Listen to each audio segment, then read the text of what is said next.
Hello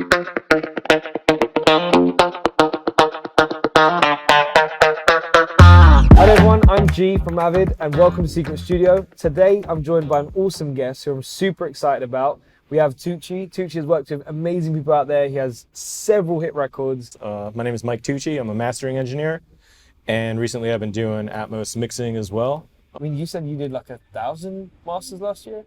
About that, yeah. When you started out, it wasn't 1,000 records a year. The journey building up all the way up to now would have been it's not easy, right? When was your first experience with Avid and Pro Tools or MBOX or whatever it is? You know, I was playing in a band called Unstoppable Death Machines, and we just wanted to start recording ourselves. And the MBOX was kind of, you know, one of the first things we were trying to do. It was really just like a stereo capture of the room, like a live band, like, you know, we just wanted to record ideas, you know, and go back to them later.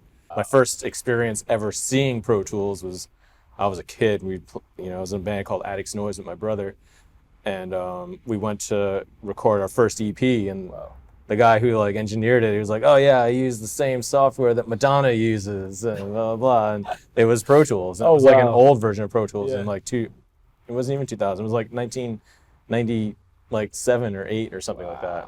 I really want to touch on the what your take is on Atmos and how you got into it, because obviously you're a mastering engineer. You've got mixing experience as well, and obviously now you're going kind of into mixing. Yep. How has your journey gone into Atmos, and why and how? I just always been that kind of person who needs to get on the new thing, and the new thing here is Atmos. And you know, part of being an engineer, or part of trying to be a successful engineer, is adapting with change and moving with the times. You don't want to get left behind.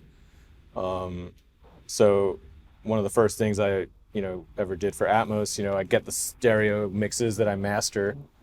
And to me, Atmos is really just another format, right? It's almost analogous to taking a stereo mix or a master and, putting it onto a vinyl disc. You're transferring the medium to another format, right? In that case, the format is a piece of vinyl. In this case, the format is the room, right? As an engineer, and what I'm hired to do is to take the stereo master and take the stems and reformat it for Atmos. And really, it's respecting the intent of the final approved mix that everyone's listened to, everyone's heard, the artist made it, the producer made it, everyone's happy with it. You're not trying to remix something that's already been mixed and that's a hit. To me, I'm just reformatting it for the room, essentially. I'm not disrespecting the mix. I'm not making my own production decisions because it's not my place, right? Today you've brought something in. Briefly touch on just beds and objects if you can. Yeah, for sure. You open up Pro Tools, say you open up the template. The default template just gives you objects, right? 11 through 128. Yep. If you're someone who's just starting to get into this, what you would do is import audio into these tracks, and then you'd have to literally go in here, and everything kind of starts in this default left and right. And if you have audio in, 30 tracks, you have to do this 30 times. Oh, say for example, this is a bass. Oh, this is the bass. Now I want to move the bass here. And then you get drums. Oh, okay, I want the drums there. So you have to do this 30 times, right? Or however many times. My approach to Atmos is to create object beds.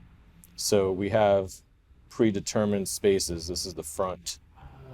And I'm showing stereo because most people are going to be using stereo stems, right? So just double check, you can't really in Atmos be mixing anything mono.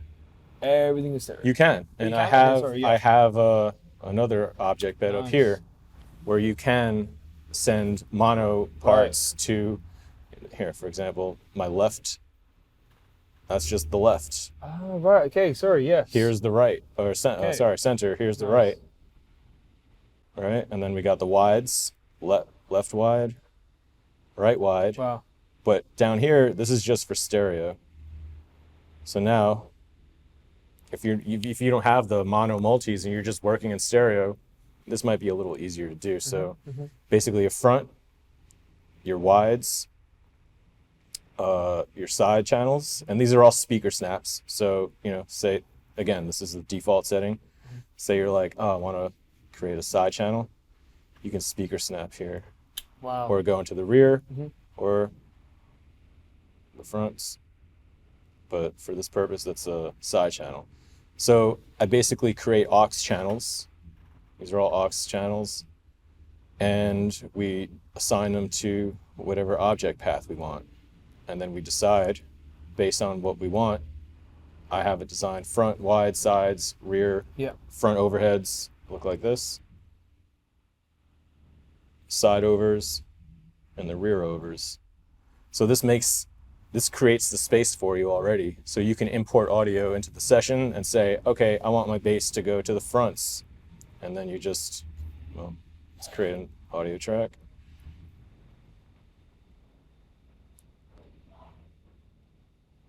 And now you have your sends here. So I want to send my bass or my drums to the sides, wides, the front, and now that's it. You can multiple send and you can hardwire send anything you want here. And it just makes your workflow easier because you don't have to sit down and for each piece of audio reassign your panning. Your panning's already essentially done here. And then whatever special, ear candy stuff that you want to automate, you can create an audio track just like we have here. Pull it down. And then you can create, say you want to do, boom. This is going to be my, we already have that assigned. 3132. So now you can say you want vocals floating around. You can do automation here, or you can bring up the Dolby Panner. So just for workflow purposes, because you'll get a different set of stems every time, you already have your placement, your panning already done, and it's going to allow people to just work a little faster. What advice would you give to someone kind of aspiring, someone who's looking up to you, young and kind of wants to get into music production, whether it be mastering, Atmos? Don't stop, just keep going. But sometimes you're not going to get the projects you want or the credits that you want, but if it's something that you really want to do, just keep going. Thank you so much, Tucci. Cool. Good seeing you, man. Oh yeah. My guy. Thank you so much for that, guys, and stay tuned for the next episode.